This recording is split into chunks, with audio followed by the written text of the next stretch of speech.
प्रणाम भैया, सभी को सादर प्रणाम। भैया पीछे हम लोगों ने 6 सत्रों में परमाणु से संबंधित बहुत सारी बातों को सुना है, आपसे सुना और बढ़िया से उस पर हमारा मनन भी हुआ और वह हमारे लिए काफ़ी उपकारी रहा है, ऐसा हम महसूस करते हैं। प्राण कोशाओं से ही भी संबंधित हमने जो बातें हमारे लिए एक प्रकार से बहुत अच्छे से स्पष्ट नहीं होती थी, उन्हें व्यवस्था में हम कैसे देख पाएँ। और आज तक हमारे पास इतने सारी सूचनाएं हैं जो बाहर से हैं, उन सूचनाओं के होते हुए अब मध्यस्थ दर्शन से जो सूचनाएं हैं, इन सूचनाओं को कैसे में वो मौलिकता की पहचान करते हम कर सकें, इन सब को देखना एक अभिप्राय रहता था, जिस पर काफ़ी बढ़िया काम जो है इधर पिछले 6 सत्रों में हुए हैं और वो मैं अपने लिए कहूँ तो मेरे लिए भी बहुत उपकारी रहा है। जीवन के संदर्भ में हम सब में एक ऐसा हम कह सकते हैं कि जब प्रथम परिचय शिविर होते हैं तो परिचय शिविर के प्रथम मतलब दृष्टया ही यह बात तो स्वीकार हो जाती है कि जीवन वस्तु है, क्योंकि परंपरा से भी हमने इस बात को खूब अच्छे से सुना है कि मैं शरीर नहीं हूँ, मैं कुछ अशरीरी कोई वास्तविकता हूँ और उस अशरीरी का कोई अर्थ है। लेकिन जब वैसी ही बात जब यहाँ भी जीवन और शरीर को अलग अलग करके बताते हैं तो कहीं ना कहीं हमारे पास उसी प्रकार के संकेत या उसी प्रकार की जो मन स्थिति से जो उत्पन्न जो अवधारणाएं होती हैं अपने में, वही क्रियाशील रहती हैं। यहाँ पर जीवन के संदर्भ में जब स्पष्टता होती है तो वो क्रियाओं के आधार, जीवन क्रियाओं के आधार पर होती हैं। तथापि मैं जीवन हूँ और मैं शरीर नहीं हूँ, मैं मानव हूँ, आदि आदि कई प्रकार से ये बातें जो है हमें बहुत अच्छे से ये उसको हम व्यवहार में स्पष्ट कर अस्तित्व मूलक रूप से उसकी पहचान हमारे में हो सके, इस रूप में अपने में वह विश्वास तो नहीं देख पाते हैं। मानव संचेतनावादी मनोविज्ञान में इस पर काफ़ी जो प्रारंभ में अनुसंधान क्यों जो बाबा जी ने लिखा है, तो उसमें इस पर काफ़ी पॉइंट वाइज काफ़ी सूचनाएं हैं और उन सूचनाओं को पढ़ते हुए यह बात तो समझ में आती है कि जीवन एक गठनपूर्ण परमाणु है और गठनपूर्ण परमाणु के रूप में इसमें भार बंधन नहीं है, अनुबंधन नहीं है, इसमें किसी प्रकार का अंशों का लेन देन नहीं है। लेकिन ये मात्र सूचना रूप में ही रहती हैं। इसको हम अपने में कैसे साक्षात्कार कर पाएँ, इसको हम कैसे अनुभूत कर पाएँ और व्यवहार के सभी संदर्भों में इसको हम कैसे पहचान सकें, इसको देखना एक अभिप्राय सा रहता है और उसमें वो विश्वास अब तक नहीं आया है। हम सब हमारी जो प्रातःकालीन जो गोष्ठियाँ रहती हैं तो उन गोष्ठियों में इन बातों को हम गहराई से महसूस करते रहे हैं कि जीवन विषय पर जिस अनुसंधान से जो वस्तु सामने आई है, उस वस्तु पर उस प्रकार से पकड़ अपनी नहीं बनी है जो हमारे लिए आवश्यक है। तो इन्हीं बातों की पृष्ठभूमि के साथ भैया आपसे आज निवेदन है कि जीवन को हम पहचान सकें, जीवन की मौलिकता को हम समझ पाएं और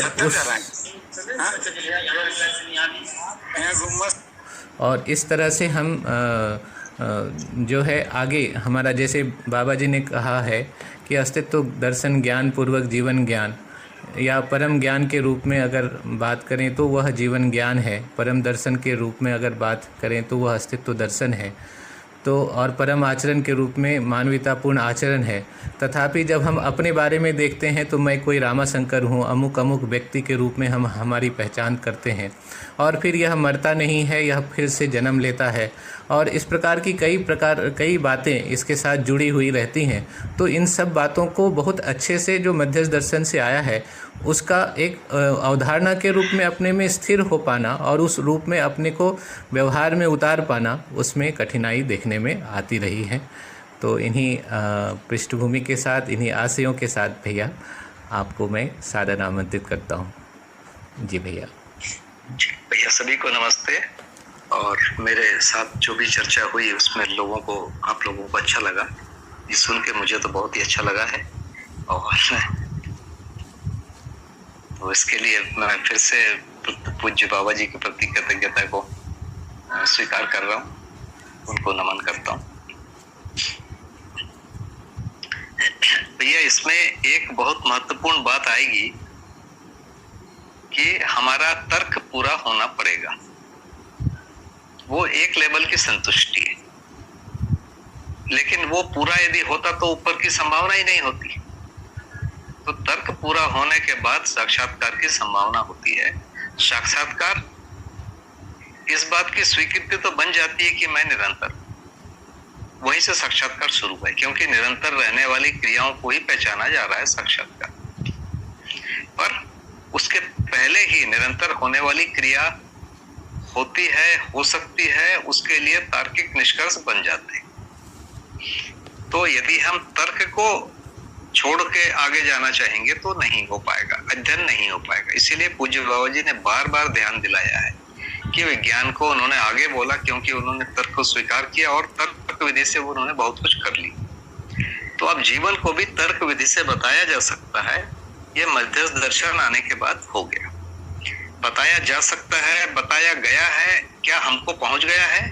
ये एक भिन्न मेहनत है। बाबा जी को समझ में आ गया, उन्होंने बता दिया। इसके बाद हमारा काम शुरू होता है शोध करने वाला। यदि हम उसमें शोध करेंगे तो हमको पता चलेगा, उसमें समय लगेगा। जैसे परमाणु के बारे में हम बात करेंगे तो उसको सीखने में 20-25 साल लग जाते हैं, उतनी समझ बनने में। मैं एक बहुत बड़े साइंटिस्ट से एक बार मैंने पूछा था कि क्या आपको ये समझ में आ गया कि इसमें न्यूक्लियस में इतनी ऊर्जा है? उन्होंने कहा कि नहीं, मेरे को ऐसा कोई ये नहीं हुआ, लेकिन मैं उस प्रक्रिया पर विश्वास करता हूं कि इस तरीके से करने से ऐसा करके होगा और परमाणु बम बन सकता है। मैंने उनको एक्चुअली ये जो बातचीत शुरू हुई, मैंने ये तर्क दिया कि जो पहला आदमी होगा उसको तो कहीं से ये साक्षात्कार जैसा ही कुछ होना चाहिए कि परमाणु के न्यूक्लियस में इतनी ऊर्जा है, तब वो कोई बनाने के लिए आगे बढ़े, यंत्र बनाने के लिए, नहीं तो बना ही नहीं पाते। उस संदर्भ में उनसे पूछा था तो उन्होंने कहा कि नहीं, लेकिन मुझे पूरा विश्वास है कि इस तरीके से करने से ये बन जाएगा। तो ये जो विश्वास है उनको एक तार्किक प्रक्रिया पर, उस तार्किक प्रक्रिया पर हमको भी पहुंचना पड़ेगा, तब जीवन पर विश्वास होगा। तो मैं शुरू से स्टार्ट करूंगा कि जीवन निरंतर है, ये हमें पता नहीं है, सामान्य आदमी को भी पता नहीं, लेकिन मैं निरंतर रहूं ऐसा वो चाहता है। पहला तो बात यहां से शुरू होता है। तो उसकी जो चाहत है, क्या वो सफल हो सकती है या नहीं हो सकती, एक बिंदु ही है। दूसरा, हम सब सुखी रहना चाहते हैं। तीसरा, हम चाहते हैं कि हमारे परिवार में झगड़ा ना हो, हमारे आसपास झगड़ा ना हो, शांति रहे, खुशहाली रहे, ये भी हम चाहते हैं। तो क्या ये जो चीजें हम चाह रहे हैं, क्या ये वास्तव में पूरा हो सकता है या हमारी कल्पना है? और यदि कल्पना है तो ये हट क्यों नहीं रही? मतलब मेरी यदि झूठी कल्पना हो तो उसको मैं बाजू लगा दूं। हम बाजू लगा नहीं पा रहे। तो यहां से इसको एक बहुत महत्वपूर्ण चीज मानना पड़ेगा कि ये जो मेरे अंदर बार बार हो रहा है, या हर व्यक्ति में जो बार बार हो रहा है, कि अपने अमरत्व को पहचानने के लिए, मानव परंपरा के निरंतरता को पहचानने के लिए, मानव में सुख समाधान को पाने के लिए, शांति को पाने के लिए, इन सब चीजों को पाने के लिए हमारे में जो उत्कंठा है, ये पूरी हो सकती है। उस संभावनाओं को विचार करने के लिए अब हमको आगे आना पड़ेगा। अब जब इसको पूरा करने के लिए आगे आएंगे, तब हमको समझ में आएगा कि एक न्यूनतम आचरण है, उसको यदि सभी करते हैं तब ये पूरा होगा। मैं अकेला करता हूं और बाकी लोग नहीं करते तो भी पूरा नहीं होगा, या कहीं 1-2 लोग कर रहे हैं और मैं भी नहीं कर रहा हूं तो भी ये पूरा नहीं होगा। यहां से बात आती है। तो उस आचरण का नाम ही है मानवतापूर्ण आचरण, कि एक ऐसा आचरण कि एक व्यक्ति अपने लिए जो जरूरी है वो कर ले रहा है, अपने शरीर को और उसकी परंपरा को बनाए रखने के लिए जो आवश्यक कार्य है उसको कर रहा है, और वो कार्य दूसरे को हस्तक्षेप नहीं कर रहे हैं। इसको वो पहचान लिया है कि इस कार्यों से दूसरे को हस्तक्षेप नहीं होगा। यही मानव के स्वत्व का व्याख्या है या मानवत्व की व्याख्या है। इसी को दूसरी भाषा में सामाजिक नियम, स्वधन स्वनारी स्वपुरुष दया पुण्य का है। इसका जो सार्वभौमिक स्वरूप है वो क्या है, वैसे ही संबंधों का स्वरूप, उसके निर्वाह का स्वरूप और तन मन धन के सदुपयोग का सार्वभौम और सार्वकालिक जो तरीका है वो समझते हैं। ये समझना मतलब यहाँ पर निश्चित रूप से तार्किक प्रक्रिया के द्वारा ही, इस तरीके से करने से हमारी ये कामनाएं पूरी होंगी। दूसरा, जो मैं निरंतर हूं, यदि मैं निरंतर हूं तो वो निरंतर वस्तु क्या हो सकती है, उसके लिए एक तार्किक चीज पहला दिया कि अस्तित्व ही निरंतर है। पहला, इकाई भी निरंतर है और व्यापक भी निरंतर है, तो न इकाई का नाश होगा ना व्यापक का नाश होगा, ये बात तो समझ में आ गई। तो दोनों को अविनाशी कह दिया। इसके बाद फिर इकाई में एक और वर्ग आया, एक को हम कह रहे हैं जड़, दूसरे को कह रहे हैं चैतन्य। जड़ को कह रहे हैं मरणशील, चैतन्य को कह रहे हैं अमर। क्यों? प्रस्थापन विस्थापन से मुक्त होने के कारण उसको हम चैतन्य या अमर कह रहे हैं, और विस्थापन प्रस्थापन से युक्त होने के कारण उसको जड़ कह रहे हैं या हम मरणशील कह रहे हैं। तो ये मरणशील वस्तु क्या हो सकती है, उसका एक अनुमान तो हमको लग सकता है। और मैं जब अपने आप को देखता हूं तो ये तो मैं पाता हूं कि मैं निरंतर रहना चाहता हूं। तो मैं वो निरंतर रहने वाला चीज यदि हूं, तब तो फिर यही गठन पूर्ण परमाणु, और कोई संभावना ही नहीं। इन दोनों को जोड़ने के बाद, क्योंकि ये तो मेरे में निरंतर रहने वाली चीज है ही, बस उसका प्रमाण नहीं मिल रहा है। और उसके प्रमाण के लिए किस जगह मिलेगा, जो चीजें निरंतर है वहां पर यदि मैं अपने आशा विचार इच्छाओं को लगाऊंगा तो वो अनुभूति होगी, वो निष्कर्ष आएंगे। उधर नहीं लगाऊंगा तो कभी भी नहीं होगी। तो जब ये तार्किक हमारा निष्कर्ष आता है, तभी हम 4 विषय और 5 जो संवेदना है इससे ऊपर उठने के लिए सोचते हैं, और ये बार बार दबाव भी डालता है। हमेशा 4 विषय और 5 संवेदनाएं हमको बार बार उधर खींचता है। क्यों खींचता है? यदि उधर हम तदाकार नहीं होंगे तो शरीर ही नहीं चलेगा।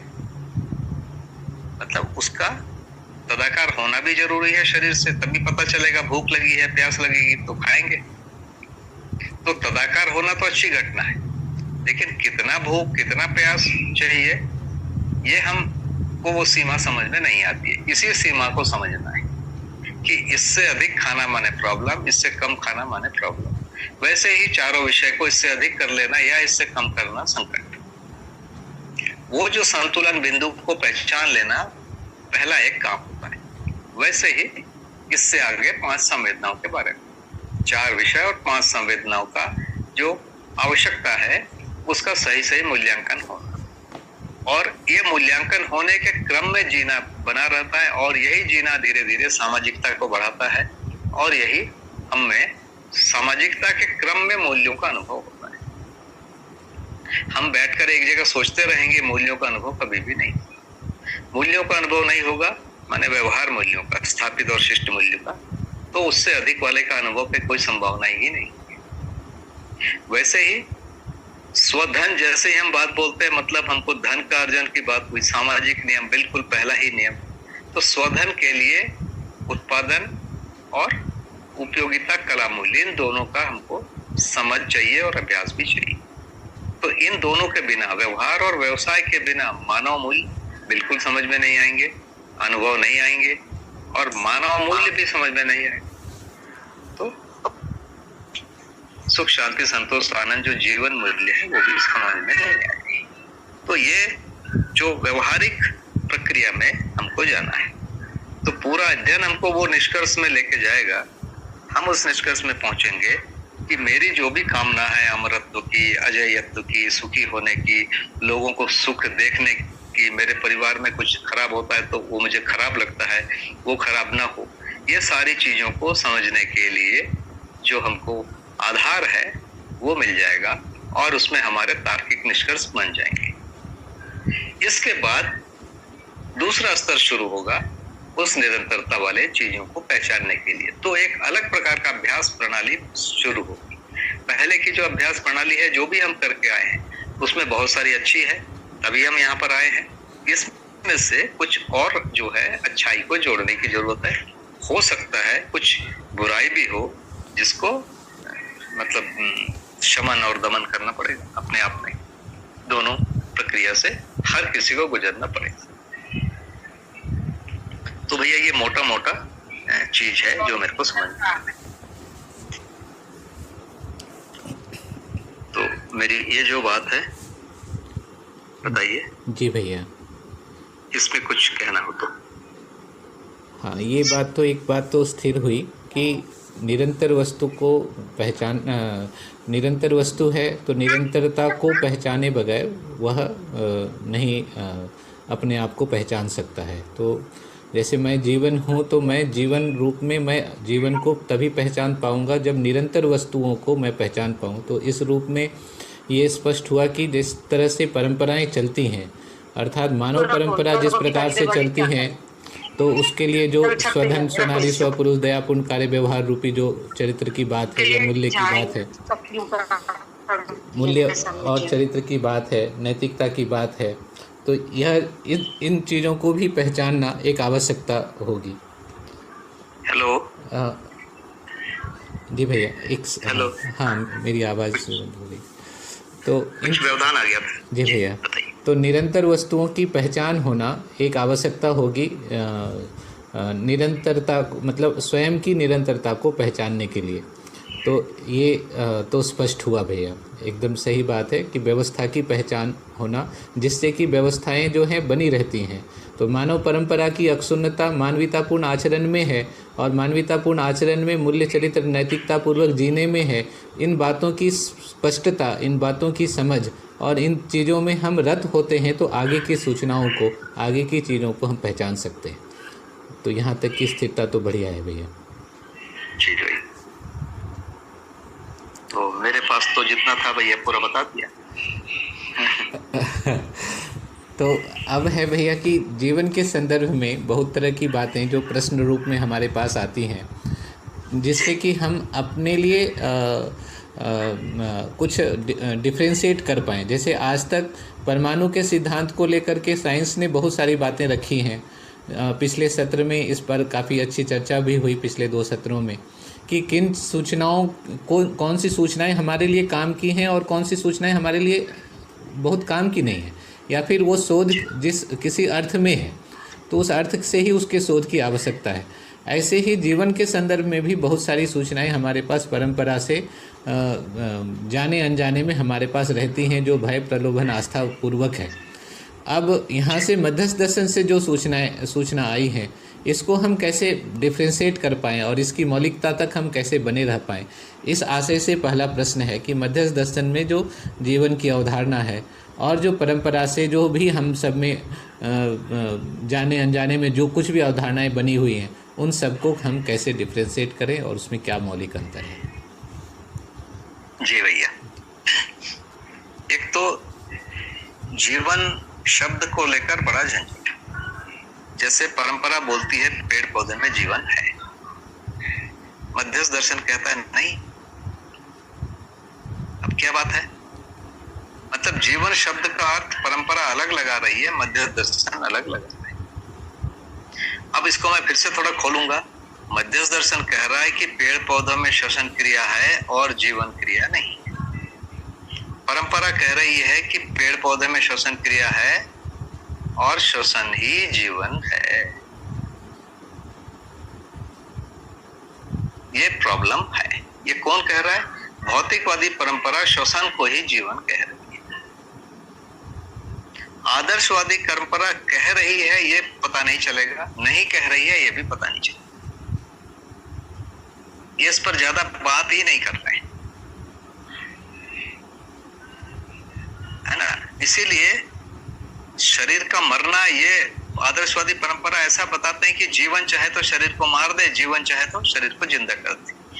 तो ये प्रॉब्लम हमेशा आएगी।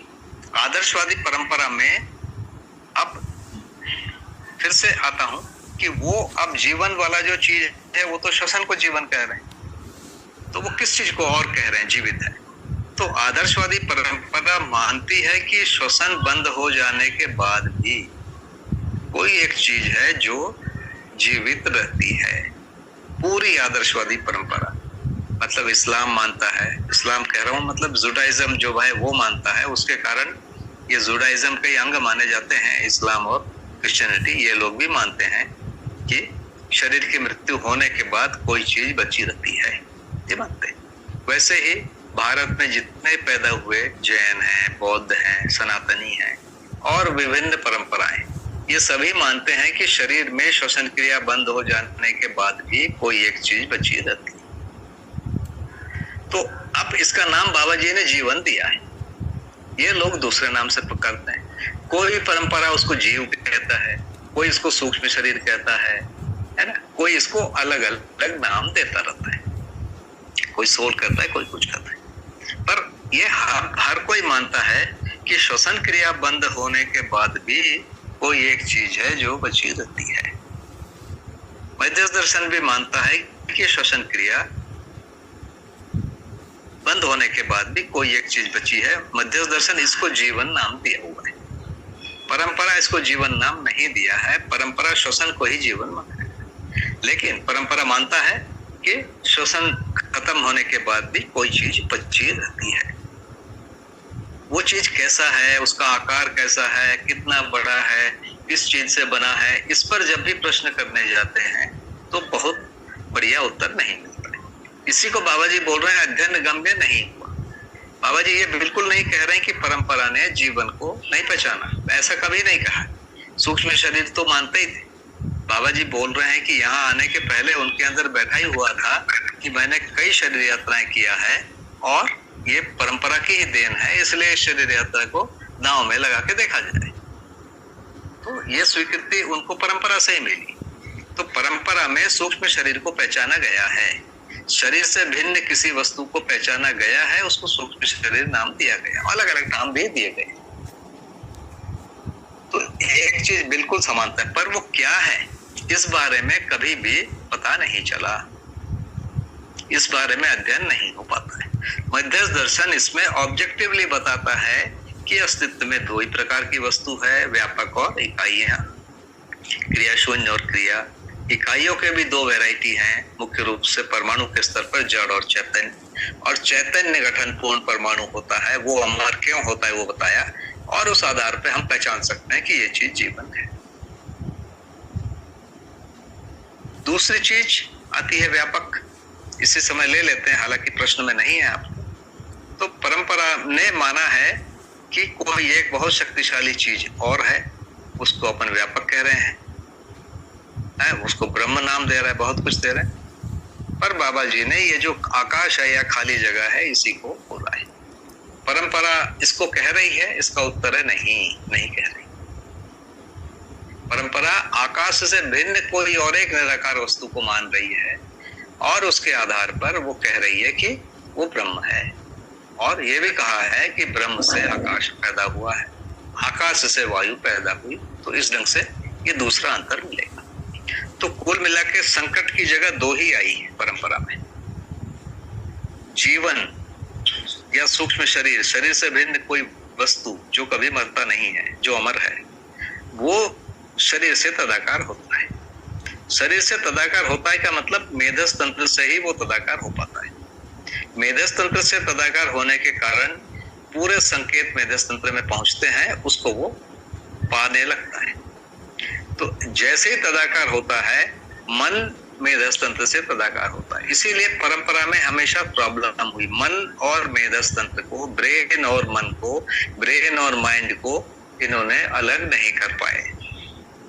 मन और मेधस तंत्र, ब्रेन और ये कहां से जुड़ा है, कहां से अलग है, पता नहीं चलता है। वैसे ही दूसरी जो बड़ी प्रॉब्लम आती है, जब आत्मा ब्रह्म में प्रत्यावर्तित होता है, जिसको मध्यस्थ दर्शन अनुभव कह रहा है, उस समय जो शब्द है वो तदाकार और तद्रूप भाषा के रूप में बोला गया। तदाकार का मतलब होता है कि क्या इकाई जो है, आत्मा इकाई क्या जो है मध्यांश है, क्या वो व्यापक वस्तु में परिवर्तित हो जाता है? इसका उत्तर है नहीं। इकाई का इकाईत्व तो बना रहता है, वो परमाणु का मध्यांश है तो मध्यांश ही बना रहता है, उसका इकाईत्व तो समाप्त नहीं होता है। का मतलब क्या? तदाकार का मतलब प्रत्यावर्तित।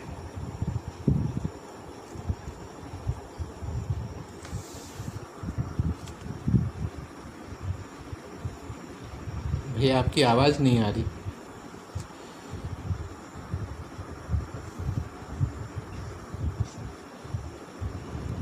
भैया निकल गए क्या?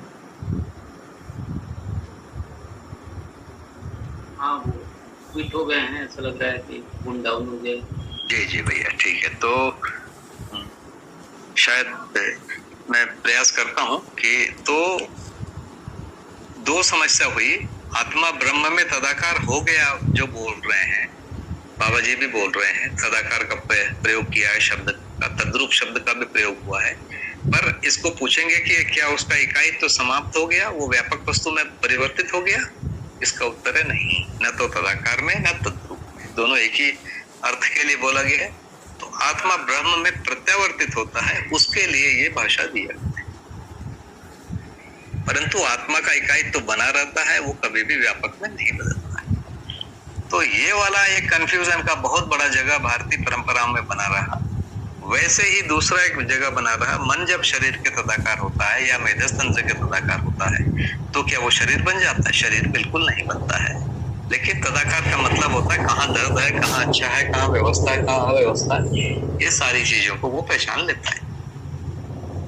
तो ये मुख्य रूप से ये बात है जो मैं इसके द्वारा कहना चाह रहा था।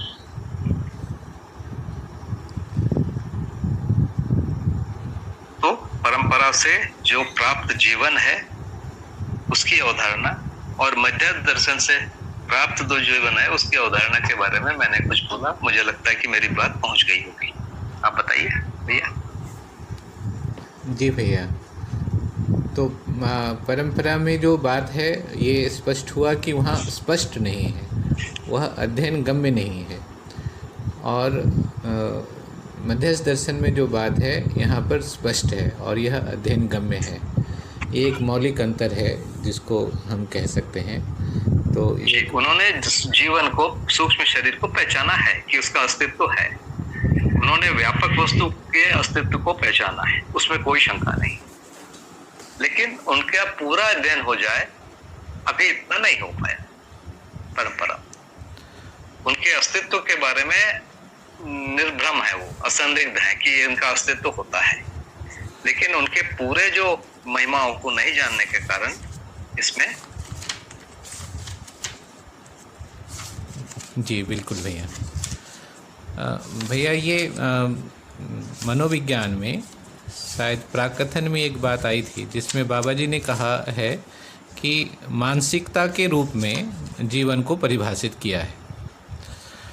तो मानसिकता के रूप में जीवन को बताया, और इस तरफ हम जब देखते हैं तो ये एक ऐसी वस्तु है जो मरती नहीं है, जो बनी रहती है, इस रूप में देखा। और इसमें क्रियाओं के रूप में इनको हम पहचान रहे हैं। तो यह जो मानसिकता है, तो मानसिकता को हम कैसे पहचानें कि जो शरीर स्वीकार करती है और शरीर को फिर चलाती है और फिर स्वयं में परिमार्जन करती है, और फिर ये जो पूरे क्रम है इसको कैसे पहचाना जाए। और इस रूप में जीवन रूपी जो अवधारणा है जिसमें 10 क्रियाएं संपन्न होती हैं और जिसमें से 10 क्रियाओं का वैभव जो है मानवीय आचरण में आता है, और यह मैं हूँ, इसको थोड़ा सा और स्पष्ट कराते हुए थोड़ा बताएंगे भैया। भैया मैं बाहर हो गया था तो फिर से जोड़ा, इस बीच आपने क्या बोला शुरू का सुन नहीं पाया, थोड़ा सा एक बार और बता दीजिए। हाँ भैया, जीवन के संदर्भ में मनोविज्ञान में प्राकथन में यह कुछ बात आई है, मुझे जो ध्यान में है, कि जिसमें बाबा जी ने इसको मानसिकता के बारे में कहा है। तो मानसिकता के रूप में जीवन को परिभाषित वहाँ पर किया है कि वह मानसिकता जो क्रियाशील है शरीर के माध्यम से, जो मानव रूप में जो क्रियाशील है, उस मानसिकता के रूप में जीवन को कहा। अब यहाँ पर जीवन जो कह रहे हैं, जीवन जिसमें 10 क्रियाएं होती हैं, यह 10 क्रियाओं का एक पुंज है। फिर तीसरी तरफ यह कह रहे हैं कि यह एक सूक्ष्म शरीर के रूप में है। फिर चौथी बात है कि मैं जीवन हूँ, तो मैं मानसिकता के रूप में मेरे में कुछ उपलब्धि होने की आवश्यकता है, मैं कुछ प्राप्त करना चाहता हूँ, ऐसी कुछ बातें रहती हैं। तो यह पूरा कनेक्ट नहीं हो पाता, ये सारे स्टेटमेंट कनेक्ट नहीं हो पाते। इसको थोड़ा और विस्तार से जानना चाहते हैं। जी भैया, तो पहली बात तो यह है कि जीवन है, ये वाली बात हम अपनी कल्पनाओं के द्वारा, आशा के द्वारा, विचार के द्वारा हम इसको समझ लेते हैं कि हाँ है, इसकी संभावना हमको स्वीकार आती है। मैं निरंतर रहना चाहता हूँ, उस आधार पर निरंतरता का आभास भी हो जाता है। भास, अभी आभास नहीं। निरंतरता का आभास के लिए हमको तर्क विधि पर आश्रित होना पड़ेगा।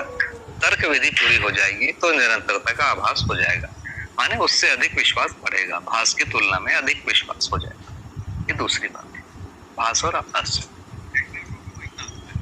इसके बाद यदि साक्षात्कार होगा तो उसका नाम होगा प्रतीति। जब तक साक्षात्कार नहीं होगा तब तक वो प्रतीति नहीं होगी, माने विश्वास का स्तर और थोड़ा सा बढ़ जाएगा, है ना। तो ये 3 प्रकार की चीजें। अब देखिए, जैसे ही हम जीवन का अध्ययन करने लगते हैं, हर किसी को पता चलता है कि मैं तो विचार करता हूँ, हर किसी को पता चलता है कि मैं आशा करता हूँ, मैं इच्छा करता हूँ। इसमें किसी को शंका नहीं होती, क्योंकि वो कर रहा है ना। बोलने से समझ में आता है। अभी तक किसी साइंटिस्ट ने हमको नहीं बोला कि तुम सोचते हो इसलिए मैं मानता हूँ, ऐसा नहीं। छोटा बच्चा को भी कोई साइंटिस्ट ने नहीं बोला है ना। उसको खुद पता चलता है कि मैं सोचता हूँ। तो 4.5 तक तो उसको बड़े आराम से दिख जाता है, क्योंकि वो कर रहा है। 4.5 से ऊपर वाला दिखता ही नहीं। तो उसके लिए जो काम चलता है, उसके लिए बाबा जी ने बिल्कुल सिंपल फॉर्मूला दिया। 4.5 से अधिक को देखने के लिए हमको क्या करना पड़ेगा? जो 4.5 से अधिक व्यक्ति है कोई भी, उसके साथ तादाद और तद्रूप होना पड़ेगा, और कोई विधि नहीं। उसके तर्कों के साथ, उनके आचरण के साथ हमको तादाद और तद्रूप होना पड़ेगा, तो हमको चीजें दिखाई देंगी। इसीलिए हम मोटे तौर पे कहते हैं कि 4.5 ही क्रिया है, लेकिन जब आप उसको पढ़ने जाएंगे, अल्प विकसित, अर्ध विकसित और पूर्ण विकसित, उसमें आपको बिल्कुल समझ में आएगा। जिसको अर्ध विकसित कह रहे हैं, उसमें कह रहे हैं कि मन, वृत्ति, चित्त और बुद्धि तंत्रित होते हैं। उसमें बुद्धि का परावर्तन, जिसको संकल्प कह रहे हैं, वो तंत्रित होता है। बुद्धि का प्रत्यावर्तन तंत्रित नहीं होता है, तो फिर इसको हम 7 कह सकते हैं, है ना। तो 4.5 से 7 हम लोगों ने भी पूछा था, तो बाबा जी ने उसको बोला कि अध्ययन, उस पर हम उस समय ज्यादा ध्यान नहीं दे पाए, हम ज्यादा समझ नहीं पाए, पर उन्होंने बार बार बोला अध्ययन 4.5 से भिन्न स्थिति है और अधिक स्थिति। अध्ययन का मतलब पठन तो बिल्कुल भी नहीं। पठन पूरा हो जाए, तार्किक निष्कर्ष हो जाए, तभी अध्ययन है, उसके पहले अध्ययन है भी नहीं। तो अभ्यास करते समय ही अध्ययन है। तो जैसे ही हमको एक बार हमने स्वीकार कर लिया, आभास हो गया, उसके बाद हमको आभास की जरूरत होती है। आभास के लिए कुछ तर्क हैं, कुछ तर्क तो मिल जाते हैं, कुछ तर्क के लिए मुझे तो लगता है कि आचरण भी चाहिए कुछ। उस आधार पर हमको उसमें हम तादाद में हो पाते हैं। तो उसके बाद सीधा उत्तर है, इसके बाद सीधा हमको जंप करना पड़ता है। जो विकसित व्यक्ति हैं, जो कम से कम साथ में हो, माने जिसको साक्षात्कार हो गया है या जिनको अनुभव हो गया है, जो प्रमाणित हो गए हैं, इन सब के साथ हमको तादात्म्य और तद्रूप होने की जरूरत होती है। तो बाबा जी के वीडियो को सुनना, बाबा जी की पुस्तकों को पढ़ना, ये एक प्रकार की प्रक्रिया है कि हम उसमें बाबा जी के साथ तादात्म्य हो पाते हैं।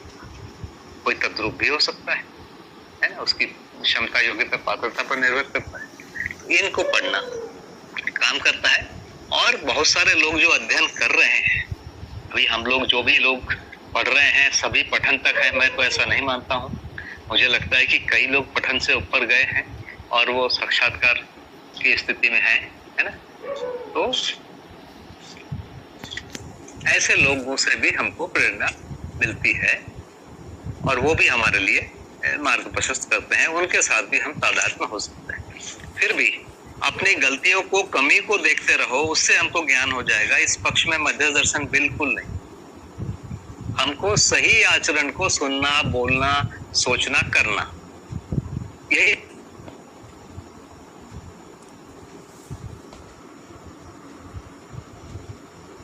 भैया आपकी आवाज़ चली गई। अच्छा भैया फिर से कट गए। फिर से क्विट हो गए।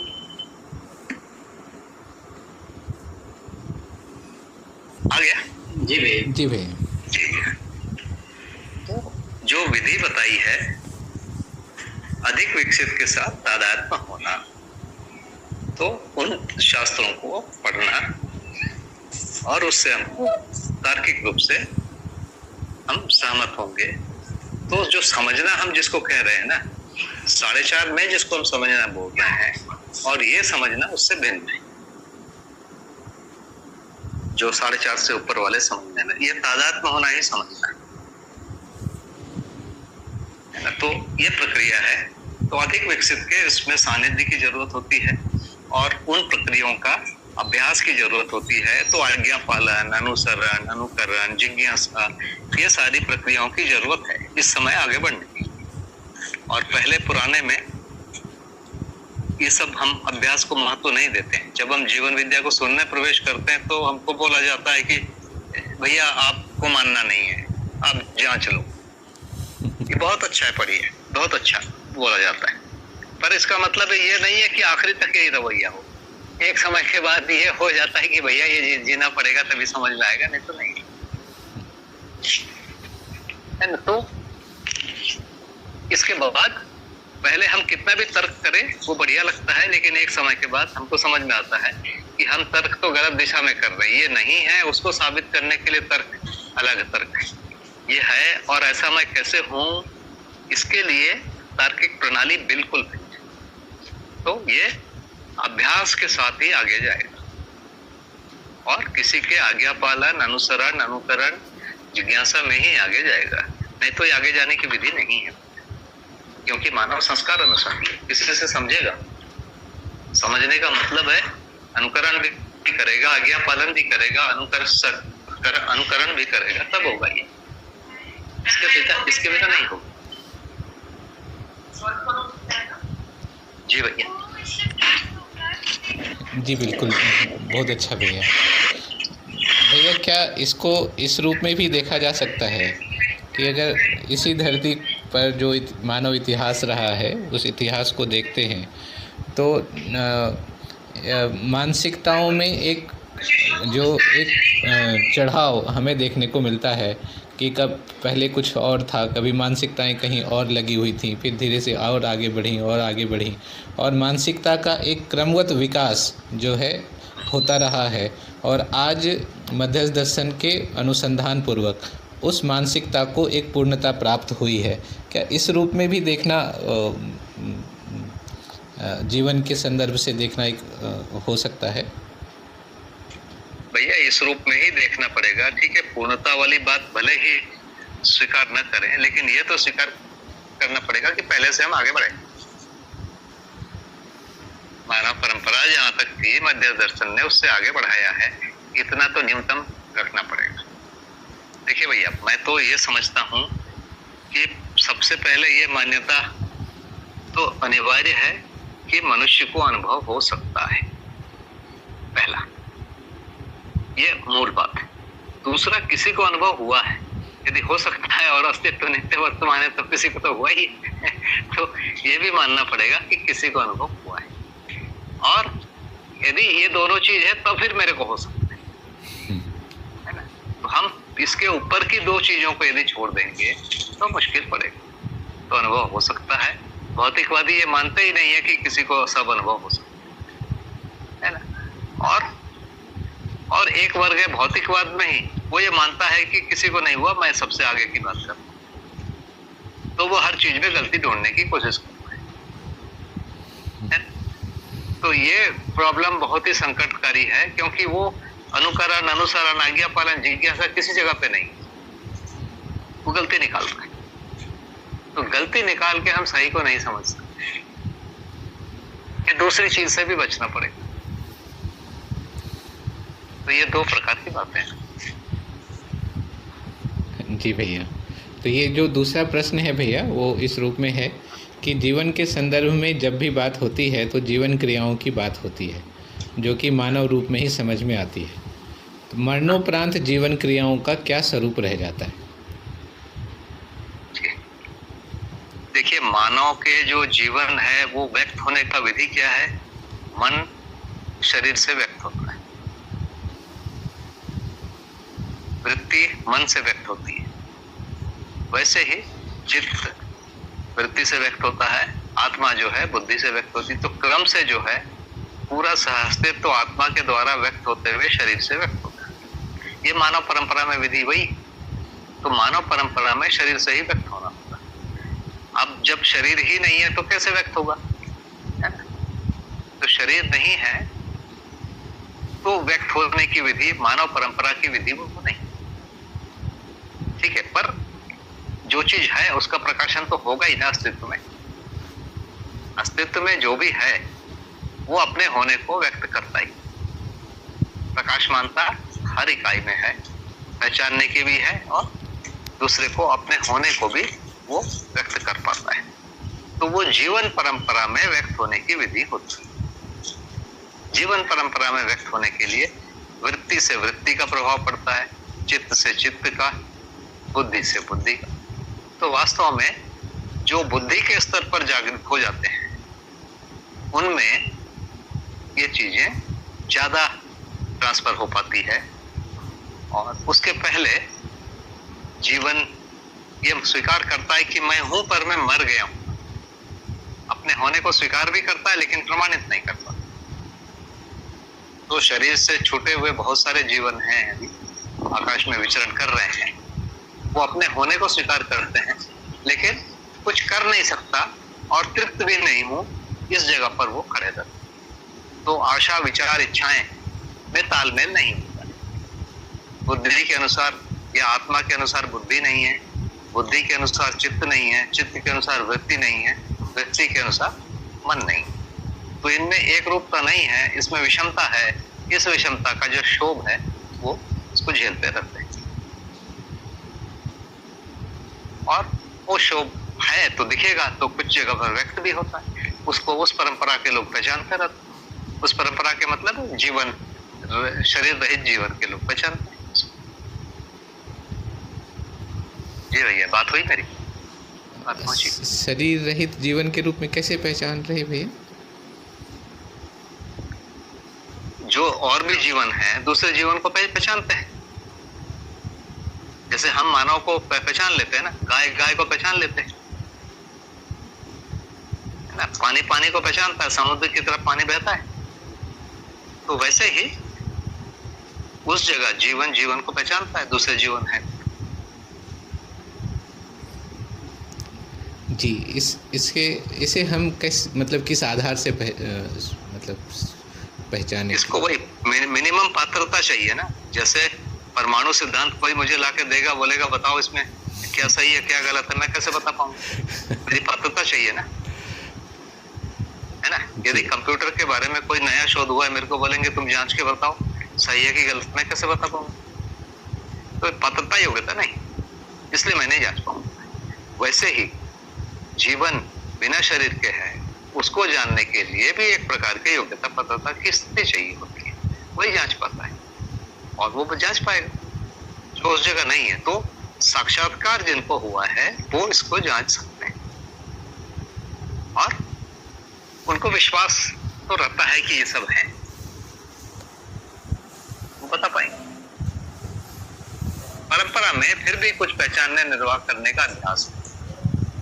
जैसे कोई जीवन के आधार पर कोई प्रताड़ित होता है, आयुर्वेद में आप बहुत आराम से देखेंगे तो वो भूत चिकित्सा के रूप में लिखे हैं। उन्माद चिकित्सा है, उन्माद में जैसे लोग पागल जैसे हो जाते हैं ना, उसको उन्माद कहते हैं। उन्माद में एक वैरायटी, उसको भूतोन्माद कहते हैं। उसका उन्होंने आयुर्वेद में बड़ा विशेष व्याख्या किया हुआ है और उसके लिए विधियां बताई और वो कारगर होती है, प्रयोग करते हैं कारगर होती है। तो ये भी किया हुआ है। तो पहचानने निर्वाह करने की विधियां हैं, वो करते हैं और उसमें पात्रता योग्यता भी। जैसे सर्जरी करना है, कोई भी सर्जरी नहीं कर सकता, उसको उसकी पकड़ होनी चाहिए, समझ होनी चाहिए, अभ्यास चाहिए। तो वैसे ही इन फील्डों में भी कई लोग अभ्यास करते हैं और वो उसमें सफल है। अभ्यास करना पड़ेगा। जी भैया। जी भैया, बहुत सुंदर।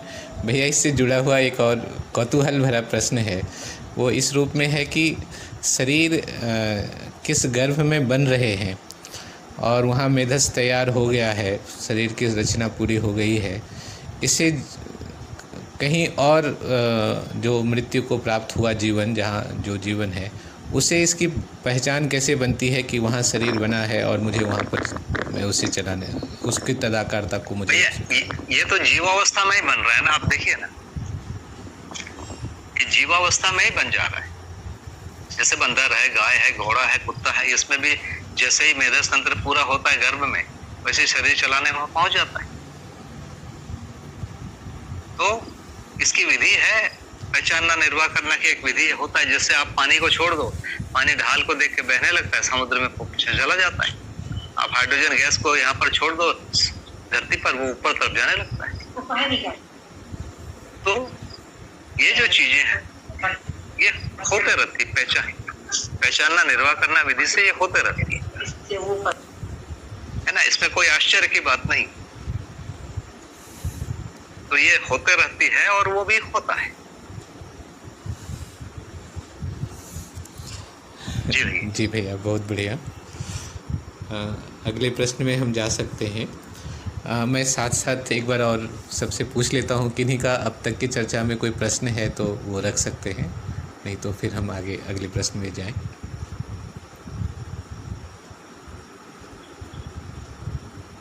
हाँ, नमस्ते भैया। नमस्ते भैया, जो अभी बात आई उसमें एक बात कि एक तरफ जीवन शरीर से तदाकार होता है। मैं आवाज सन्नी में। जी जी, हेलो।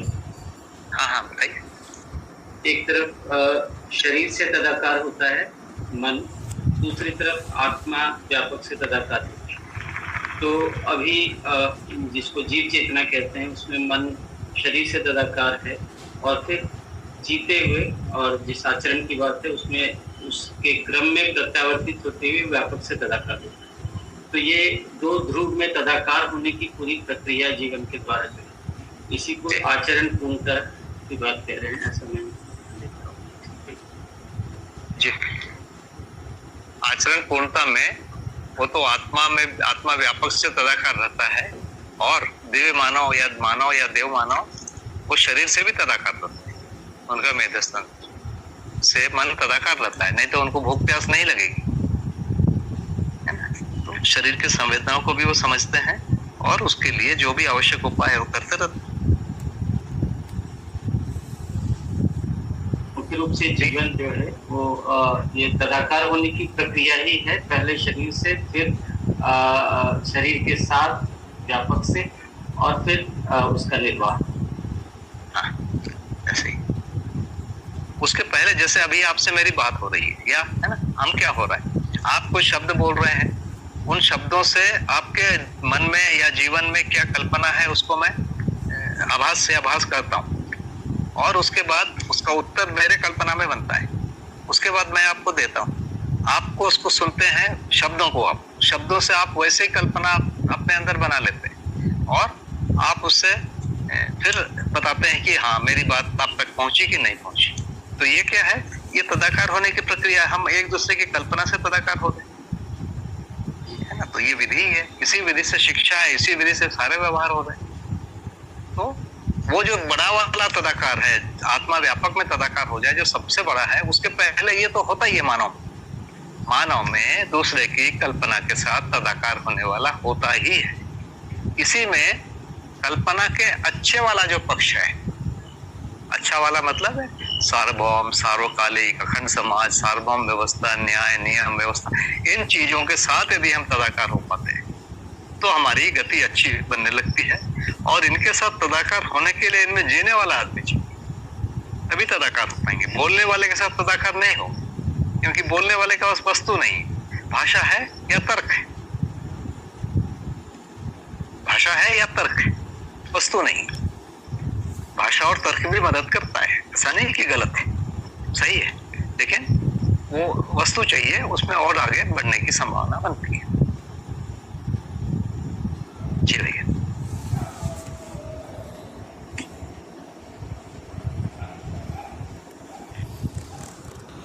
और कोई प्रश्न हो, नहीं तो फिर मैं आगे बढ़ता हूँ। भैया तीसरा प्रश्न है, जीवावस्था में कुछ जीव जीवन रहित हैं और कुछ जीवों में जीवन है। जो जीव जीवन रहित हैं उनमें 5 संवेदनाओं की क्या कोई स्थिति है?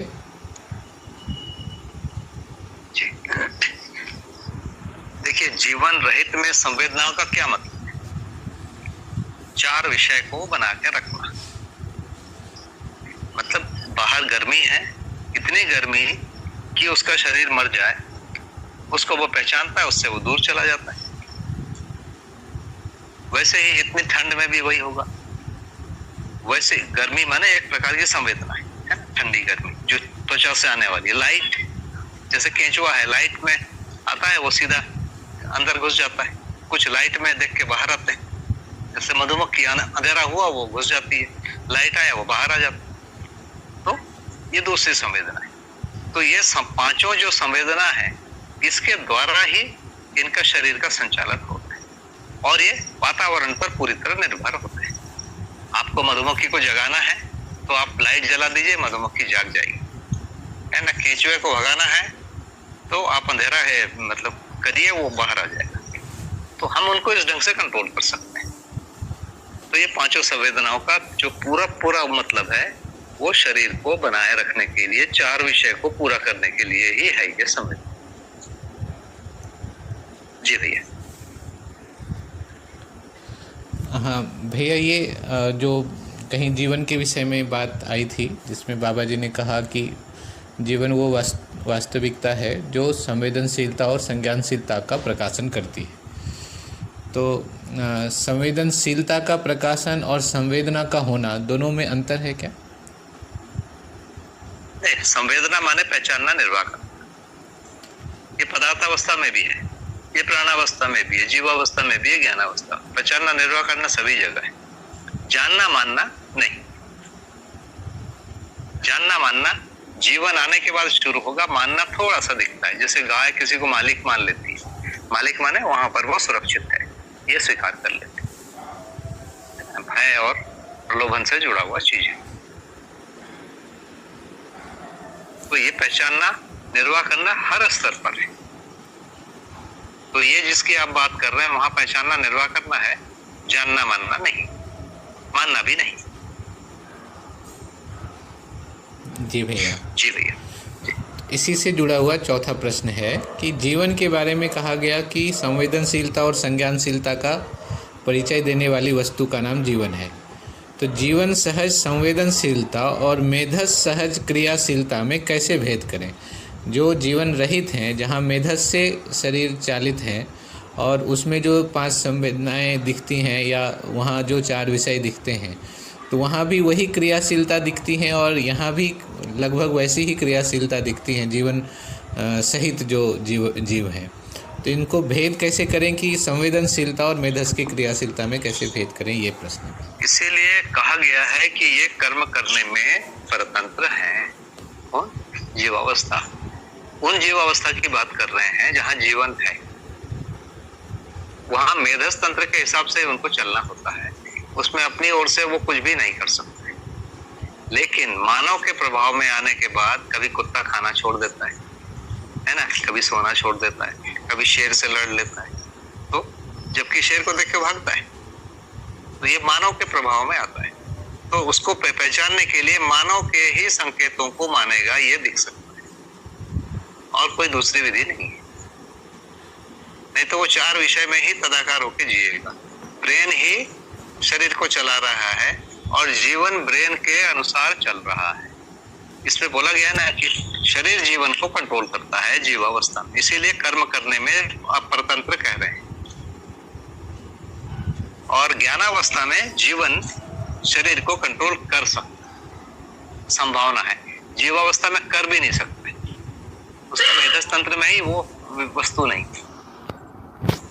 अब जैसे मान लीजिए मेरे पास छोटा मोबाइल है ना, मैं उसमें से वीडियो रिकॉर्डिंग कर ही नहीं सकता, है ही नहीं कैपेसिटी उसमें, है ना। बड़े मोबाइल में कैपेसिटी है तो हो जाता है ना। अब मैं कितना भी वीडियो रिकॉर्डिंग का मास्टर हूँ, छोटा मोबाइल मिल जाएगा, मैं कुछ भी नहीं कर पाऊँ। तो वही है, उनका शरीर छोटा है, मेधस तंत्र छोटे साइज का है, उसमें वो फंक्शन है ही नहीं कर पाता। मानव के मेधस तंत्र में ये है कि वो कर्म स्वतंत्रता को व्यक्त कर सकता है। जी भैया, मेरी ओर से तो उत्तर हो गया, पहुंचा कि नहीं तो आप बताइए। जी भैया, हम इसको मतलब भेद कैसे कर सकते हैं मेधस की क्रियाशीलता और जीवन की क्रियाशीलता, मतलब जीवन में संवेदनशीलता, तो इन दोनों के भेद जीवन के संकेत को मान रहा है। जैसे कुत्ते को अपन पत्थर फेंक के देते हैं, वो उछल के पकड़ लेता है, आदमी फेंकता है तो ही पकड़ता है, और वही आदमी जो उसका मालिक है, दूसरा आदमी पत्थर फेंकेगा तो उस पर वो झपट जाएगा, है ना। तो ये जो मानना है इसी आधार पे कर सकते हैं, दूसरे पर किसी पर भी। तो मानव के संकेत को मानना ही सबसे बड़ा जगह है, गवाही है, जहां ये पता लग सकता है कि ये कर रहा है, और कोई दूसरी जगह। जी भैया, बहुत अच्छा। जी भैया, संवेदना और संवेदनशीलता ये दोनों कैसे अलग अलग है, थोड़ा इसको स्पष्ट करो। दोनों एक ही चीज है, भाषा में अलग अलग जगह व्यक्त करने का तरीका अलग है व्याकरण के हिसाब से, बाकी चीज तो एक ही। तो जो रामशंकर भाई पूछ रहे हैं जीवन में संवेदनशीलता, उसको हम संवेदना से कैसे जोड़ कर देखेंगे यदि और शरीरी की बात करें। अच्छा, ठीक है, बढ़िया बढ़िया, मेरे को प्रश्न अब समझ में आ गया।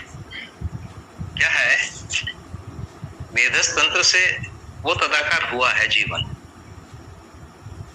और ऐसी स्थिति में ये मैं मनुष्य के लिए बात कर रहा हूँ, और वो समझ सकता है कि मैं शरीर के लिए कर रहा हूँ। जैसे मुझे भूख लगी है, पर मैं ऐसा नहीं खा लूंगा कि सबका खाना ही खत्म कर दूं और बाकी को मिले या ना, ये मुझे ध्यान में रखना। तो ये मैं कहूंगा कि मेरे में अभी इतना नियंत्रण है। तो भूख लगेगी, खाना एक भाग है, तो ये शरीर में भूख लगी, और उसके हिसाब से मुझे खाना है कि नहीं, किसी के घर में घुस के खा लूं, मार के खा लूं, छीन के खा लूं, ये जो सारे निर्णय हैं ये जीवन कर पाता है। ये मानव में दिखता है। ठीक है भैया, आपके प्रश्न का उत्तर हुआ कि नहीं? भैया एक बार और संक्षेप ध्यान नहीं देता। जैसे मुझे भूख लगी, भूख लगा है, ये शरीर को भूख लगी, शरीर में एनर्जी लेवल कम हुआ है, इसको जीवन ने पहचाना, है ना। चूंकि शरीर से मेधस तंत्र से जीवन तदाकार है, इसलिए उसको सब समझ में आया कि शरीर को भूख लगी। अब भूख लगी, मुझे खाना है, अब खाने के लिए मैं किसी के घर में घुस के खाऊं, लूट के खा लूं, छीन के खा लूं, ये सारा स्वतंत्रता भी मेरे पास। इसके आधार पर जो मैं निर्णय लेता हूं, उससे पता लगता है कि मेरे जीवन की क्वालिटी क्या है। और यही पर धन, पर नारी, पर पुरुष, पर पीड़ा वाला भागवत है।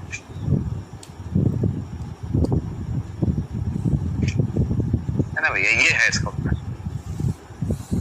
तो जीवन की संवेदनशीलता उसकी क्वालिटी से डिसाइड हो रही।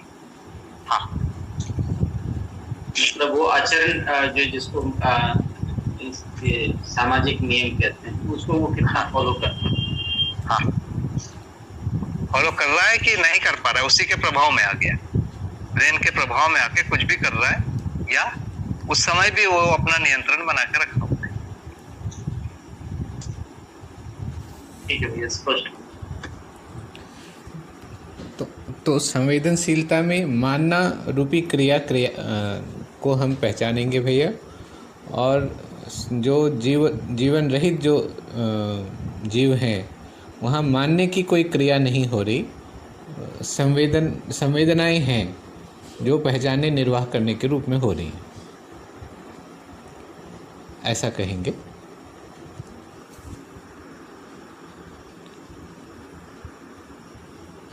भैया फिर से निकल गए। मैं ये कह रहा था भैया कि जी जो जीवन है, जीवन जिस जीव शरीर को चला रहा है वहाँ मानने के आधार पर संवेदनाओं को पहचानना और निर्वाह करने का काम हो रहा है, और जो जीवन रहित जो जीव हैं वहाँ सिर्फ पहचानने निर्वाह करने के आधार पर संवेदनाओं का काम हो रहा है, जो 4 विषयों को पूरा करने के अर्थ में है। तो ये हम इसका फाइनली इस रूप में हम पहचानेंगे। जी भैया, ये बहुत अच्छा हो गया। 5वां प्रश्न है भैया, जीवन के प्रतिपादन की दिशा में परंपरा में बहुत तरह की बातें हैं, जिसके आधार पर मरणोपरांत भूत प्रेत की भी बातें हैं। मरणोपरांत जीवन जैसी वस्तु सब कुछ सुनती है, समझती है, यहाँ तक कि किसी दूसरे शरीर का सहारा लेकर अच्छा या बुरा भी कर सकती है, आदि आदि। अब जबकि जीवन रूपी अवधारणा स्पष्ट आ चुकी है, तो इन बातों का क्या स्वरूप है? अभी तक तो कई बातें हो चुकी हैं भैया, और कुछ अगर आप इसमें जोड़ दें। भैया, इस प्रकार की कुछ घटनाएं तो होती है। जीवन जो है, बिना शरीर का जीवन शरीर वाले जीवन को कुछ सीमा में प्रभावित कर पाता है, ये होता है। और इसमें झूठ भी बहुत सारा है। माने चूंकि हम भ्रमित हैं, तो कई बार नहीं भी करता है तो लोग ये मानते हैं कि ऐसा है। आप किसी ज्योतिषी के पास जाइए, किसी को कोई प्रॉब्लम है, बोलेगा राहु खराब है या शनि है ना। किसी डॉक्टर के पास जाएगा, बोलेगा कोई बैक्टीरिया होगी, है ना। वैसे ही किसी भूत प्रेत वाले के पास जाएगा, बोलेगा इस क्वालिटी का भूत है। तो इनको वही निदान करना है ना? और उसके आधार पर वो लक्षण देख के वही मानते हैं। तो इनके पास एक मानना है, मानने के आधार पर वो उसका एक चिकित्सा करते हैं। तो बहुत सारी चीज इस प्रकार का जो भूत प्रेत जीवन वगैरह के बारे में बातें चल रही है, बहुत बड़ा एक भाग भ्रम है, बहुत बड़ा, है ना। 90-95% वाला भ्रम है।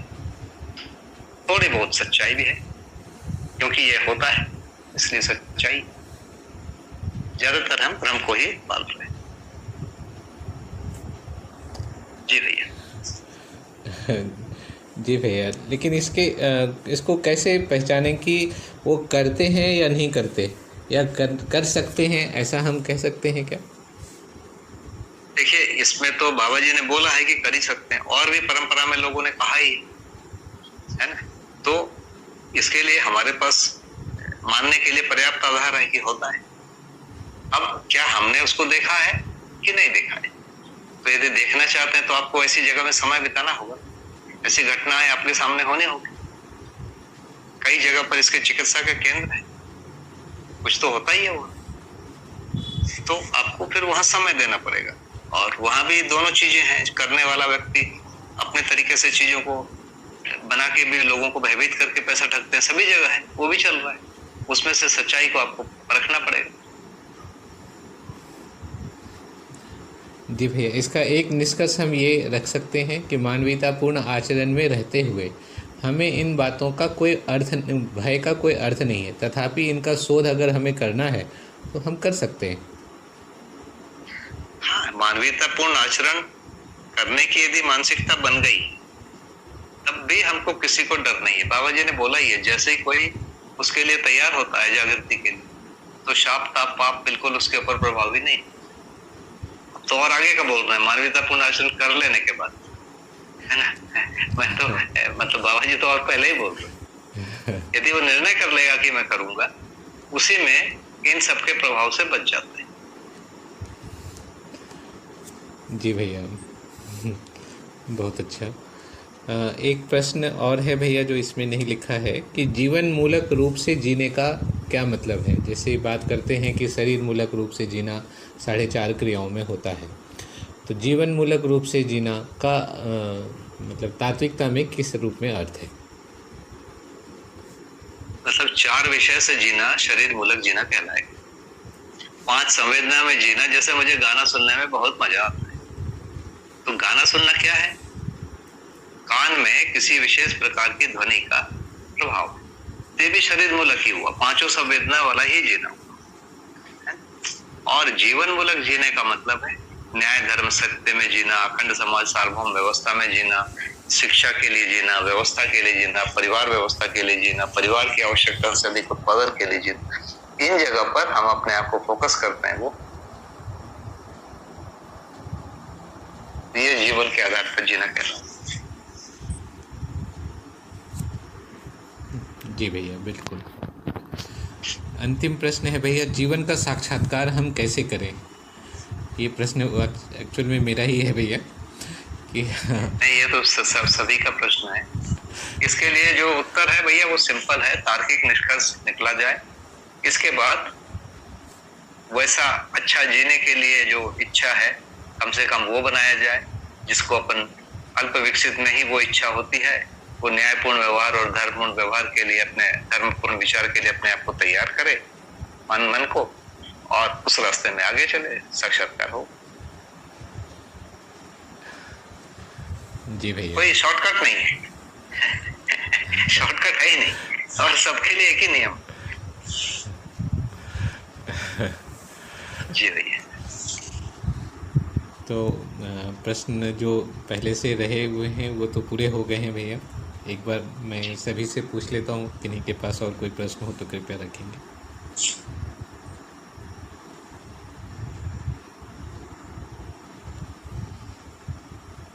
नमस्ते भैया। नमस्ते भैया, मैंने कहीं सुना है, किसी ऑडियो में, याद तो नहीं है, कि भैया यथार्थता का साक्षात्कार होता है, वास्तविकता का बोध होता है और सत्यता का अनुभूति होती है। इसको भैया थोड़ा सा करना चाहेंगे भैया। भैया देखिए, जो सत्य है उसका तो अनुभव होगा ही, उसमें कोई बात ही नहीं है। अब जैसे रूप और गुण की ही बात कर रहे हैं, तो रूप और गुण का तो साक्षात्कार भी नहीं होगा, जरूरत ही नहीं है ना। अब इसको हर चीज को रूप गुण स्वभाव धर्म में बांट लीजिए, यथार्थता वास्तविकता सत्य, तो आपके प्रश्न आसान हो जाएंगे, है ना। तो रूप गुण स्वभाव धर्म यही चीजें समझने की है। यथार्थता भी होगा तो या फिर हम रूप के बारे में बात कर रहे हैं, या गुण के बारे में कर रहे हैं, या स्वभाव के बारे में कर रहे हैं। रूप गुण स्वभाव धर्म चारों यदि है तब तो उसको सत्यता ही कहेंगे ना, क्योंकि कोई भी जागृत मनुष्य उसका रूप रहे, बिना रूप के तो कोई होता ही नहीं। तो रूप गुण स्वभाव ये जो चीजें हैं, ये चारों साथ में ही होती है, रूप गुण स्वभाव। और यदि किसी चीज का आपको धर्म पता चला तो उसका रूप भी पता चलेगा ही चलेगा, तो उससे मुक्त नहीं होते। तो भैया मुझे तो इतना ही समझ में आता है, इससे अधिक मेरे पास कुछ है नहीं। भैया जो तीनों सत्य कहे जाते हैं, मैं क्षमा करेंगे, भैया के प्रश्न से ही मेरे मन में आ रहा है। स्थिति सत्य मतलब संपृक्तता, वस्तुगत सत्य यानी रूप गुण स्वभाव धर्म, वस्तु स्थिति सत्य यानी देश दिशा काल को परिप्रेक्ष। तो ऐसे में ये यथार्थता वास्तविकता सत्यता को कैसे दोनों को जोड़ करते हैं? भाई यथार्थता वास्तविकता सत्यता, इस भाषा से मुझे चीजें समझ में नहीं आती, ठीक है ना। ये अलग अलग संदर्भों में इसके अलग अर्थ हो सकते हैं। यदि किसी वस्तु की स्थिति को समझना है तो मेरे को भैया इस भाषा से चीजें समझ में या नहीं आती है, मैं इस भाषा में बता नहीं पाऊंगा।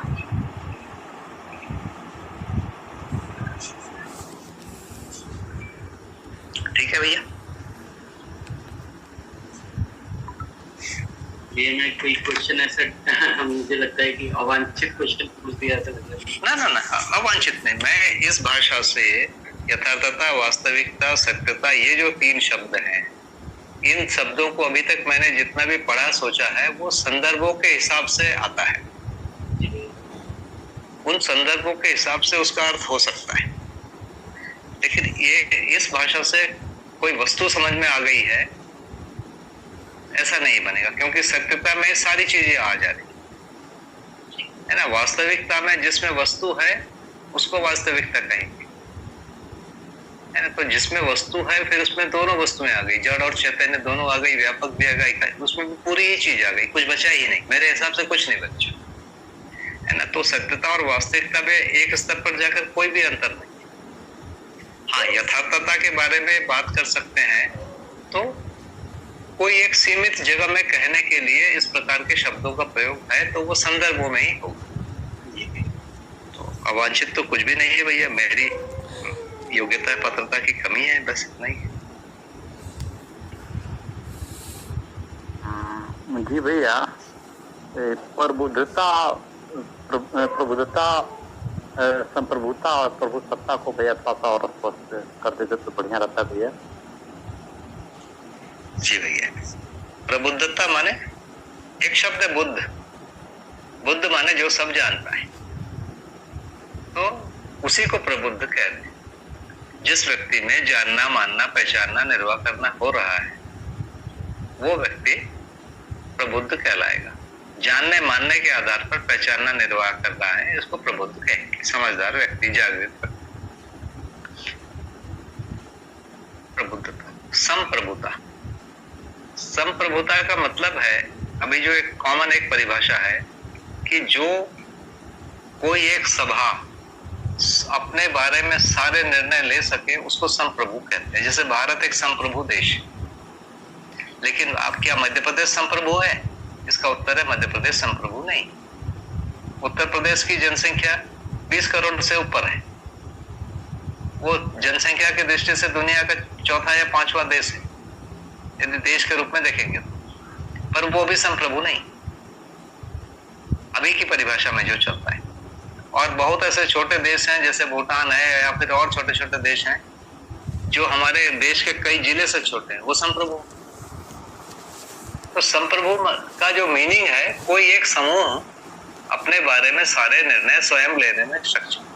तो बाबा जी ने जो सबसे छोटी सभा है, परिवार सभा, वो संप्रभुता का दर्जा दिया हुआ है। एक परिवार जिसमें जागृत मानव रह रहे हैं, क्योंकि परिवार का परिभाषा ही है कि जो व्यक्ति जागृत है। तो प्रबुद्ध व्यक्तियों का एक समूह, परिवार, सबसे छोटा समूह जो परिवार कहला रहा है, उसमें संप्रभुता है। और प्रभु सत्ता जो सबसे बड़ी सभा है, विश्व परिवार सभा, विश्व परिवार सभा को प्रभु सत्ता कहते हैं। ये भैया तीन। विश्व परिवार सभा में जितने लोग हैं सभी प्रबुद्ध हैं। वैसे ही परिवार सभा में जो वयस्क हैं वो लोग भी प्रबुद्ध हैं। तो प्रबुद्धता के बिना संप्रभुता नहीं आएगी, और प्रबुद्धता और संप्रभुता होने के बाद ही प्रभु सत्ता आ सकती है। अभी प्रबुद्ध कोई नहीं है और हर देश संप्रभु होना चाहता है। सारे प्रॉब्लम यहीं से। जी भैया, बहुत बढ़िया हो गया भैया, धन्यवाद। जी भैया, बहुत सुंदर भैया। संदर्भ से आज हम लोग थोड़े से आगे भी बढ़ गए। अब तक की चर्चाओं में से अगर कोई और प्रश्न हो तो उसको लिया जा सकता है।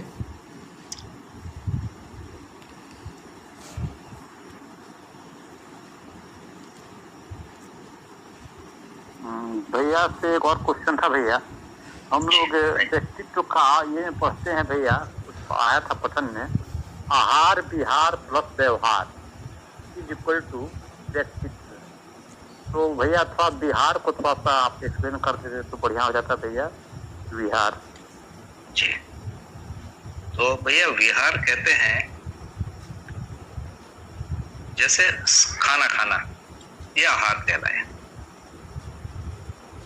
सुबह उठना, नहाना, खेलना, व्यायाम करना, ये विहार कहलाया। तो विहार वास्तव में शरीर को स्वस्थ रखने की विधियां हैं। शरीर को स्वस्थ रखने की विधियों को विहार कहते हैं। इससे कई बार जीवन तृप्ति का अनुभव करने की कोशिश करते। खेल के मुझे मजा आया, खेल के मुझे सम्मान मिला, खेल के मुझे उत्पादन आय का कोई सुख मिल गया, ऐसे हो गए। तो बॉक्सिंग करके किसी को हमने मार दिया, इसको भी आजकल ये कहा जा रहा है विहार। तो विहार वास्तव में क्या है? शरीर के लिए सारा काम है। शरीर को स्वस्थ बनाए रखने के लिए जो क्रियाकलाप है उनको विहार कह रहे हैं। व्यायाम करना, सुबह उठना, टहलना, दौड़ना, खेलना। अभी हम इसको जीवन तृप्ति के लिए लेके चले गए और वो सारा प्रॉब्लम लाया है। तो विहार वो चीज है। ठीक है भैया।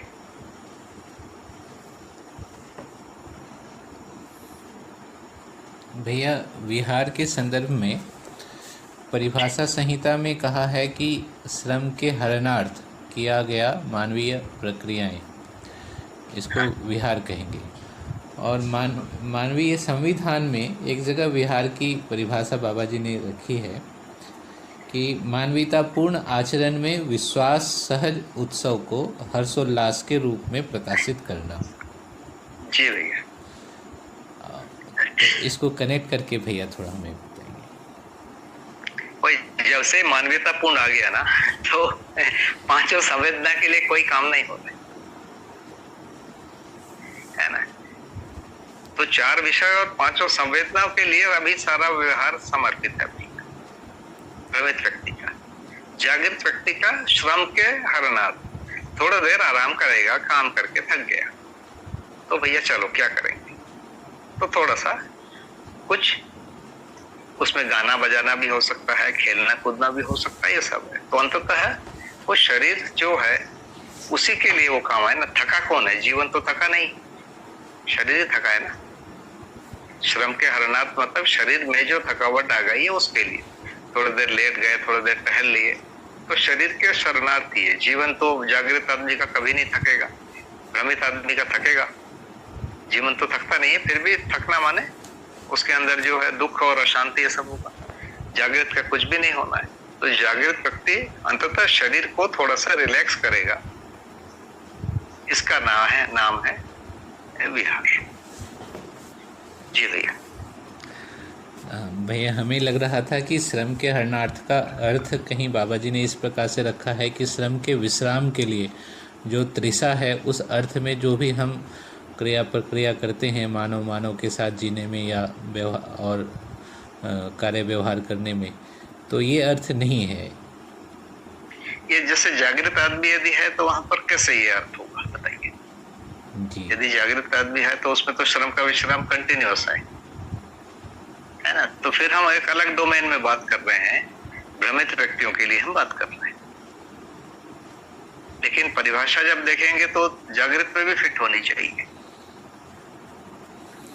है ना। जी भैया। तो जागृत में यदि फिट है तब तो फिर वो तो श्रम का विश्राम है ही है।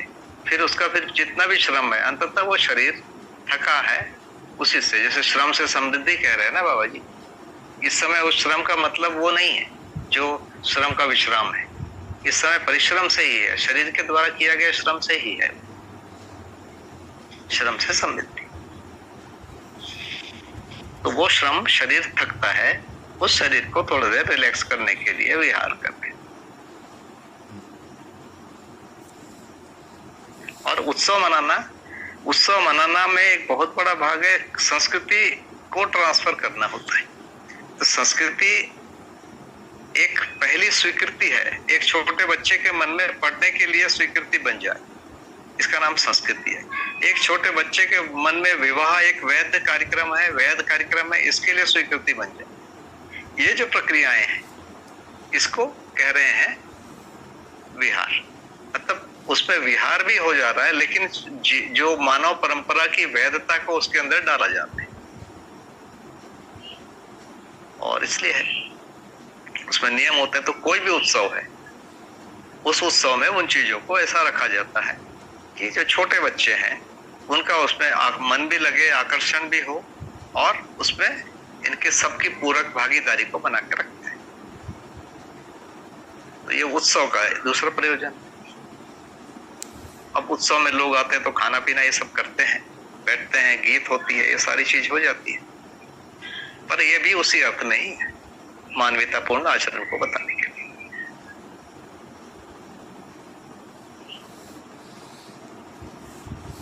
जी भैया, बहुत सुंदर, इसको कनेक्ट कर पाना हो पा रहा है। आप देखिए ना भैया, मैं किसी की शादी में जा रहा हूँ तो क्या बोलूँ, विहार में जा रहा हूँ कि व्यवहार में जा रहा हूँ? आप सिंपल बताइए। मुझे बोलना ही पड़ेगा कि व्यवहार में जा रहे हैं, आशीर्वाद देने जा रहे हैं, हमारी उम्र बड़ी है तो आशीर्वाद देंगे बच्चों को, है ना। इसलिए तो ये व्यवहार का भाग हो गया, संस्कृति का भाग हो गया, उसके लिए हम जा रहे हैं।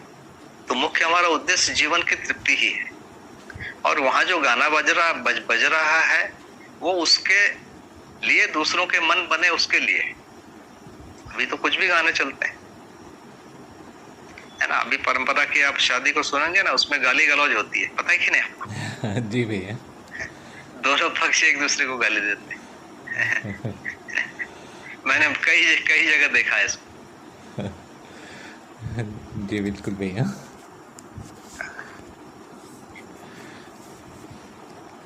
ठीक है भैया। जी भैया, देश, राष्ट्र और अंतर्राष्ट्र को भैया थोड़ा सा स्पष्ट कर दीजिए तो हम लोग के लिए अच्छा रहता भैया। देश, राष्ट्र और अंतर्राष्ट्र। भैया देश तो ये कहा गया है कि किसी भी चीज को देश बोला गया है। जैसे मेरा कमरा है वो भी देश है, मेरा घर है वो भी देश है, भारत भी देश है, और ये धरती भी देश है ना। और सबसे बड़ा देश है व्यापक। देश की ये परिभाषा है। राष्ट्र जो है और अंतर्राष्ट्र, पहले जो स्टार्ट कर रहे हैं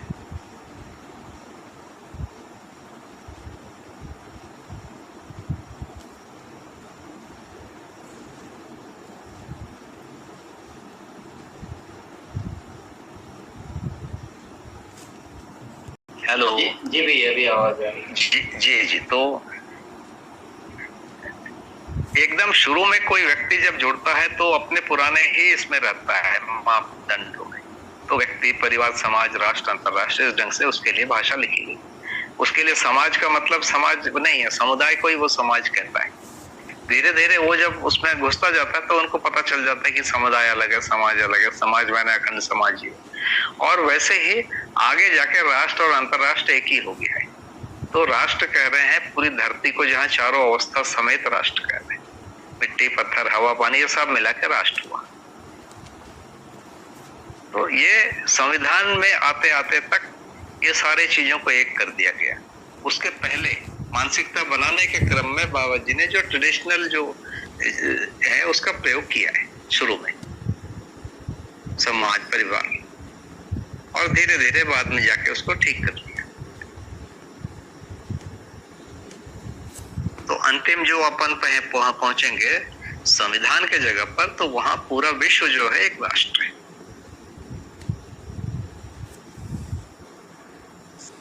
जी भैया। जी बहुत सुंदर भैया। समय तो हो गया है। भैया अंतर्राष्ट्र, हाँ वही अंतर्राष्ट्र और राष्ट्र एक ही हो गया वो। अभी हम जो अपन जाति, भाषा, धर्म, क्षेत्र, इनके आधार पर जो विविधताएं हैं ना भैया, ये छोटी मानसिकता है। और जब पूरा पृथ्वी को हम एक मान लेंगे, मानव जाति को एक मान लेंगे, तो समुदाय खत्म हो जाएगा, समाज बनेगा। तो इस प्रकार की मानसिकता को विकसित करने की बात हो रही है। तो शुरू में एक अलग प्रकार का लिया गया। जैसे भास की आप परिभाषा देखेंगे तो पहले बहुत हल्की परिभाषा है, आगे जाके वो लिखा गया कि नहीं भैया भास तो सत्य का ही होगा, और फिर उसके लिए एकदम टाइट परिभाषा है ना। तो एक व्यक्ति धीरे धीरे आगे बढ़े, उसके लिए कुछ क्रम बना के रखे हुए हैं।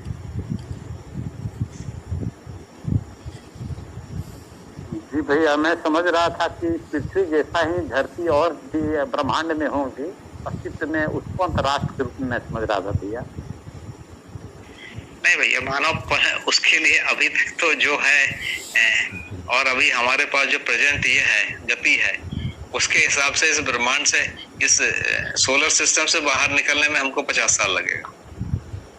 तो व्यवहार होगा ही नहीं, है ना। इस सीरीज के बाहर भी कुछ है तो वो पता नहीं कितने हजार सालों का है अभी की गति से।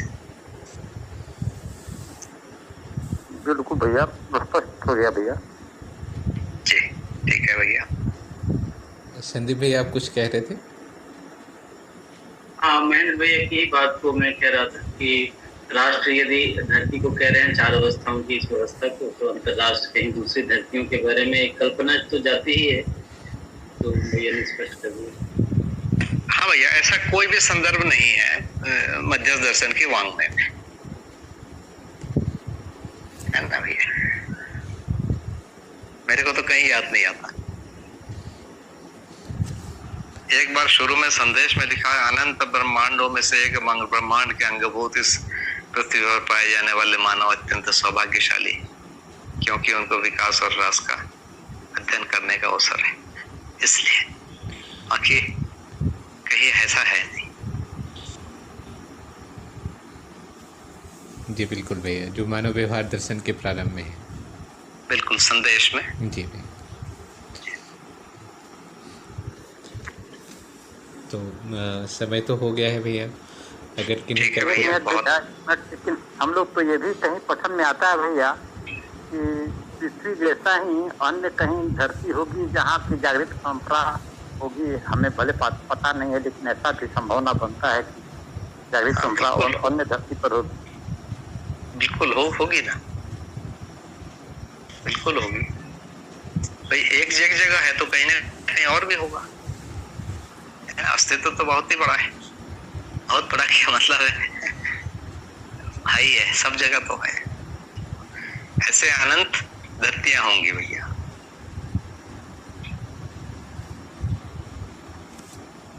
तो भैया ठीक है, बहुत बढ़िया जी, बहुत बढ़िया भैया, धन्यवाद भैया। तो सभी को नमस्ते भैया। आप लोगों ने बहुत ध्यान से मेरी बातों को सुना, बहुत धन्यवाद। बहुत बहुत धन्यवाद भैया, प्रणाम भैया, धन्यवाद। सभी को नमस्ते भैया।